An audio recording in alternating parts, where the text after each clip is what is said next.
ça. Donc oui, merci beaucoup pour l'invitation. Je suis très heureux à chaque fois là, sur les étapes du French Pilot Production Tour de venir présenter le grand défi, puis à présent les travaux sur la stratégie d'accélération et les mises en œuvre de l'État pour soutenir la filière.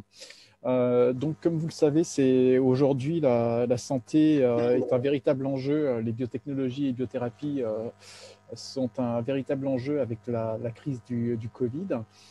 Toutefois, je tiens à préciser que des actions avaient déjà été lancées préalablement à cette crise, hein, telles que les travaux du CSF ITS et le grand défi. Donc, viennent se surajouter à cela donc toutes les actions dont je vais parler aujourd'hui et également les stratégies d'accélération, la stratégie d'accélération biothérapie avait également été identifiée par le gouvernement comme un axe majeur de développement pour la France bien avant la stratégie Covid. Donc, ça a été un phénomène d'accélération, mais la prise de conscience était déjà faite pour ces travaux. Donc, alors les stratégies d'accélération, hein, ce sont des programmes qui sont dotés de plusieurs centaines de millions d'euros. Il y en a déjà 4 hein, qui ont été lancés, le quantique, la cybersécurité, l'hydrogène et la formation numérique. Hein, c'est entre 700 millions à plusieurs milliards d'euros sur des programmes d'une durée de 5 ans. Donc, on est dans des montants majeurs de soutien à ces filières.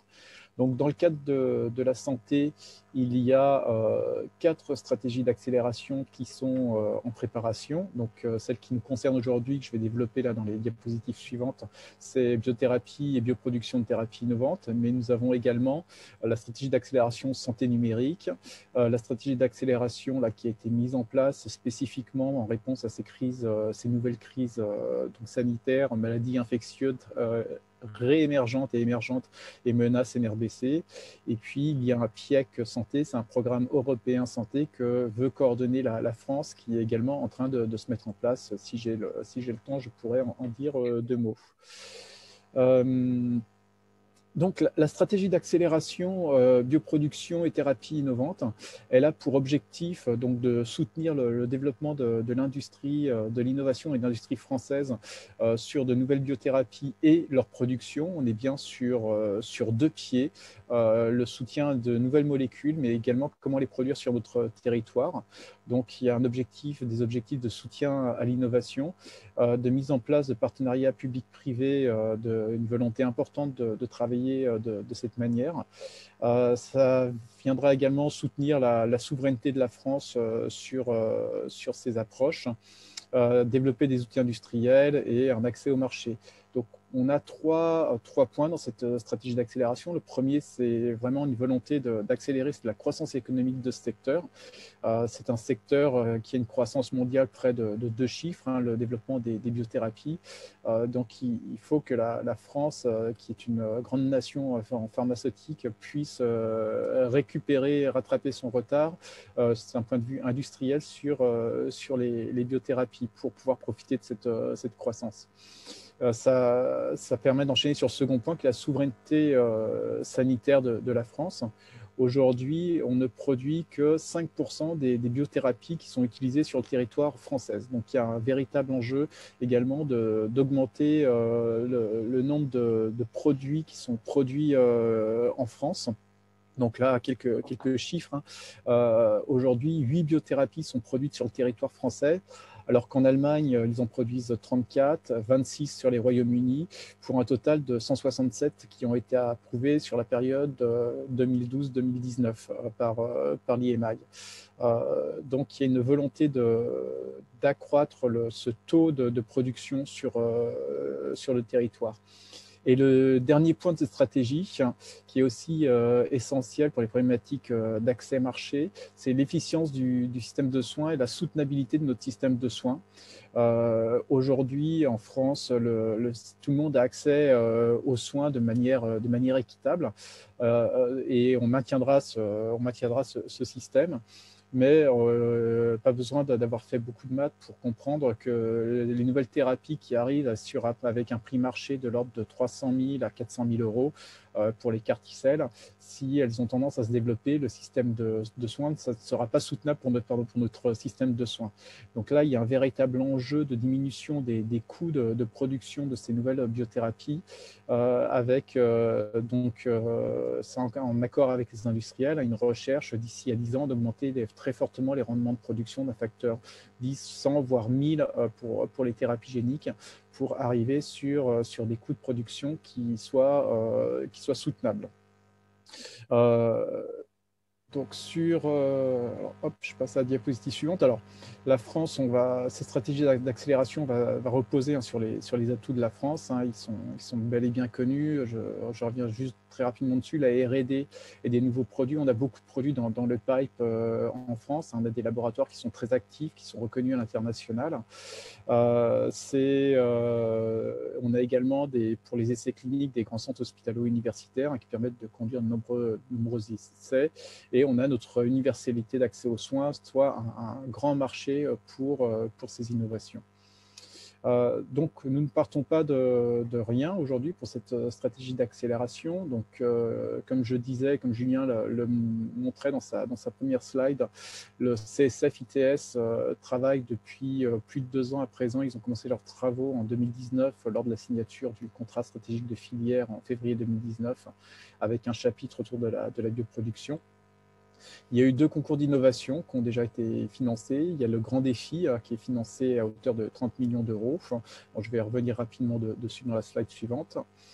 Il y a eu, en réponse à la crise Covid, un AMI Capacity Building. Aujourd'hui, c'est 200 millions d'euros de subventions, de projets qui ont été, de subventions et d'avances remboursables qui ont été financés par l'État. Il y a 190 millions d'euros qui sont en cours d'examen. Ce sont pour des nouvelles capacités en réponse à la crise Covid. Alors, pas uniquement sur les biothérapies, mais il y en a.